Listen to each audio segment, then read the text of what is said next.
کچھ لوگ اسلامی گانوں پر حدیثوں سے دلیل پکڑتے ہیں۔ اسلامی گانوں پر یعنی پہلے وہ گانے کو اسلامائز کرتے ہیں، یعنی اسلامی گانا کہتے ہیں، اور پھر اس کے لیے دلیل پکڑتے ہیں حدیث سے۔ ایک حدیث ہے جس کے اندر آیا ہے کہ رسول اللہ صلی اللہ علیہ وسلم نے حبشیوں کی گیت اور ان کے دف بجانے کو سنا تھا۔ اسی طرح ایک سفر کے دوران اللہ رسول صلی اللہ علیہ وسلم کے لیے انجشا نے ہدی خوانی کی تھی۔ گیت اور ہدی میں کیا فرق ہے؟ ہدی خوانی کی تھی تو اس کو جو ہے گیت بول رہے ہیں، اور یہ اسلامی گیت اللہ کے رسول کے سامنے جو انہوں نے ہدی پڑھا تھا، کیا اسے استدلال کر سکتے ہیں؟ یعنی گانے کو اسلامائز کرنے کے لیے حدیثوں سے دلیل پکڑ دیں۔ تو آپ نے جواب دیا کہ یہ عمل خواہشات نفس اور بدعات کے دلدادوں کا ہے، جو متشابہات کے پیچھے پڑتے ہیں۔ جو بدعتی ہوتے ہیں ایسے ہی دلیلوں سے استدلال کرتے ہیں۔ چنانچہ آپ دیکھیں عید میلاد النبی کے لیے ظاہر سی بات ہے، میلاد النبی کیا ہے؟ عید منانا نبی صلی اللہ علیہ وسلم کی تاریخ پیدائش پر، میلاد النبی پر، یہ کیا بدعت ہے وہ بھی سمجھتے ہیں، لیکن اس کے لیے بھی وہ قرآن سے دلیل لاتے ہیں، حدیث سے دلیل لاتے ہیں، ہزار ہزار صفحات پر مشتمل کتابیں لکھ دیتے ہیں میلاد النبی کے ثبوت میں۔ اچھا دیکھیے، آپ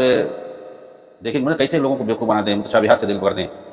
حدیث کے اندر، حدیث کی کتابوں میں نبی صلی اللہ علیہ وسلم کی پیدائش کا ذکر آیا ہے، مثال کے طور پہ باب و ذکری میلاد النبی صلی اللہ علیہ وسلم، کہ دیکھو میلاد النبی کا ذکر حدیث کی کتابوں میں۔ حدیث وہاں کیا بیان ہے کہ نبی صلی اللہ علیہ وسلم کب پیدا ہوئے تھے، نبی صلی اللہ علیہ وسلم کی پیدائش کا ذکر ہے اس میں۔ نبی صلی اللہ علیہ وسلم کب پیدا ہوئے تھے، تاریخ کی کتابوں میں، حدیث کی کتابوں میں جو لکھا ہوا ہے اس کا ذکر ہے، یا اس وقت کیا ہوا تھا۔ اب وہ پہلی بات تو یہ کہ نبی صلی اللہ علیہ وسلم کی پیدائش کب ہوئی تھی، وہاں یہ بتانا مقصود ہے، یا اس وقت کیا ہوا تھا۔ اب جائیں اس تعلق سے حدیث یا روایت جو ہے ضعیف ہے یا جو بھی ہے، لیکن کیا ضعیف ہی کیوں نہ ہو، چلو صحیح کیوں نہ ہو، لیکن وہاں مقصد کیا ہے؟ نبی صلی اللہ علیہ وسلم کی پیدائش کو بتلانا مقصد ہے۔ جیسے کہ ذکر وفات نبی صلی اللہ علیہ وسلم، نبی صلی اللہ علیہ وسلم کی وفات کا ذکر کب ہوا اور اس وقت کیا ہوا، تو یہ سب بات ہے۔ نبی صلی اللہ علیہ وسلم کی خاطر سے شمائل کا ذکر جہاں پر ہے تو وہاں تو سب آئے گا، میلاد النبی بھی نبی صلی اللہ علیہ وسلم کے پیدائش کا ذکر بھی آئے گا، نبی صلی اللہ علیہ وسلم کی وفات کا بھی ذکر آئے گا، نبی صلی اللہ علیہ وسلم کی زندگی کا بھی ذکر آئے گا، ساری چیزیں آئیں گی۔ تو یہ جو ہے، جو بدعتی ہوتے ہیں، جب ان کے پاس کوئی دلیل نہیں ہوتی ہے تو وہ عوام کو بیوقوف بنانے کے لیے ایسی ہی دلیلیں پکڑتے ہیں۔ ان متشابہات سے وہ لوگ دلیلیں پکڑتے ہیں، حدیثیں ہو سکتا ہے صحیح ہو، قرآن کی آیت ہو سکتا ہے صحیح ہو، لیکن اس سے جو ان کا استدلال ہوتا ہے وہ صحیح نہیں ہوتا۔ جیسے مثال کے طور پر بعض حبشیوں اور اسی طریقے سے بعض لڑکیوں کی جو ہے گیت پڑھنے کا ذکر آتا ہے، دو بجانے کا ذکر آتا ہے، خانی کا ذکر آتا ہے، خودی خانی کا ذکر آتا ہے، جو سفر میں اونٹوں سے سفر کرتے تھے صحرا میں یا لمبے سفر میں، تو خودی خان ہوا کرتے تھے،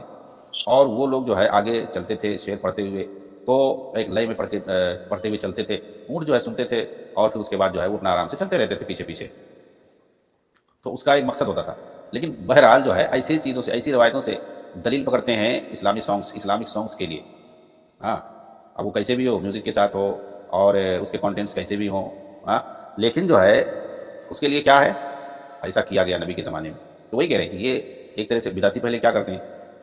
بدعتی پہلے ایک بدعت ایجاد کرتے ہیں، پھر اس کے لیے بعد میں وہ دلیلیں ڈھونڈتے ہیں۔ لیکن جو بدعتی نہیں ہوتا ہے نا، جو سنت کا شیدائی ہوتا ہے، وہ پہلے دلیل دیکھتا ہے، پھر اس کے بعد وہ اصول بناتا ہے۔ سب سے پہلے وہ دلیل دیکھے گا، جو بدعتی نہیں ہوگا، جو سنت کا شیدائی، جو متبع سنت ہوگا،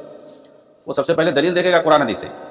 پھر اس کی روشنی میں وہ کوئی اصول طے کرے گا یا وہ کوئی عمل کرے گا۔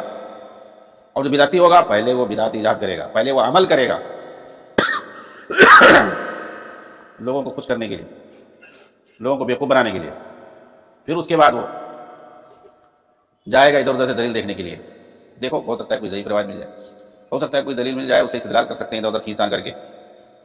اور اگر نہیں ہوگا تو کہہ دیں گے کہ مارا ہو مسلم حسن فواسن، بھائی مسلمان جس کو اچھا سمجھ لیں وہ اچھا ہی رہے گا، دیکھو یہ اچھا ہے نا، تم لوگ اچھا سمجھ، تو کچھ نہ کچھ وہ بعد میں دلیل لے آئیں گے۔ یہ ایک بدعتی میں، ایک مقلد میں اور ایک متبع سنت میں فرق ہے، بہت ہی واضح فرق۔ کیا ہے وہ؟ کہ جو متبع سنت ہوتا ہے وہ اپنا دین جائے گا دیکھنے قرآن حدیث میں، ادھر ادھر نہیں دیکھے گا، لوگوں کی مرضی اور خواہشات کے مطابق نہیں چلے گا، وہ اپنے پیٹ اپنے کاروبار کے حساب سے نہیں چلے گا، کیونکہ دین جو ہے وہ پہلے سے بنا ہوا ہے۔ کہاں ہے؟ قرآن اور حدیث میں ہے، اس کے علاوہ دین کہیں نہیں ہے، کسی آراء اقوال میں نہیں ہے، کسی فقہی کتاب میں یا کہیں اور۔ کہاں ہے دین؟ قرآن اور حدیث میں ہے۔ ترکت فیکم امرین لن تضلوا ما ان تمسکتم بہما کتاب اللہ و سنتی، یہ بہت ہی واضح چیز ہے کہ دین قرآن اور حدیث میں ہے۔ چنانچہ آپ جو ہے دیکھیں گے، بدعتی جو ہوتا ہے وہ پہلے کیا کرتا ہے، وہ پہلے عمل کرتا ہے اپنی خواہشات کی مرضی کے مطابق، پھر اس کے بعد اس کا کاروبار چمک گیا اس بدعت کی وجہ سے۔ اب دین کا کیا ہو رہا ہے بھائی، اللہ اس سے خوش ہوگا نہیں ہوگا، اس سے کوئی فرق نہیں اس کو پڑتا ہے، بس بدعت چمکے اس کی وجہ سے اس کا کاروبار چلے، یہ اس کا مقصد ہے۔ پہلے بدعت ایجاد کر لے گا، اس کے بعد اب جو ہے لوگ اعتراض تاکہ لوگوں کو خاموش کرنے کے لیے اور اپنے جو ہے اندھ بھکتوں کو مطمئن کرنے کے لیے وہ جو ہے پھر چلے گا دلیل ڈھونڈنے کے لیے، قرآن سے، حدیث سے، تاریخ سے اور لوگوں کے اقوال سے اور اس کے بعد جو ہے وہ اپنی محبت کا اظہار کرے گا، عشق کا اظہار کرے گا، یہ ساری چیزیں ہوں گی۔ اب لوگ جو ہے جذباتی ہوتے ہیں، دین کے نام پہ جو ہے بہت کچھ ایکسیپٹ کر لیتے ہیں، جاہل ہوتے ہیں، ان کو پتہ نہیں عوام الناس کا نام ہوتی ہے۔ جو متبع سنت ہوتا ہے وہ پہلے قرآن حدیث میں دلیل دیکھے گا، دلیل جو کہے گی اس کے حساب سے عمل کرے گا۔ تو یہ فرق ہے، دلیل اس کو مل گئی پہلے، اس کیا کہہ رہی بھائی اس وقت وہ عمل کرتا ہے۔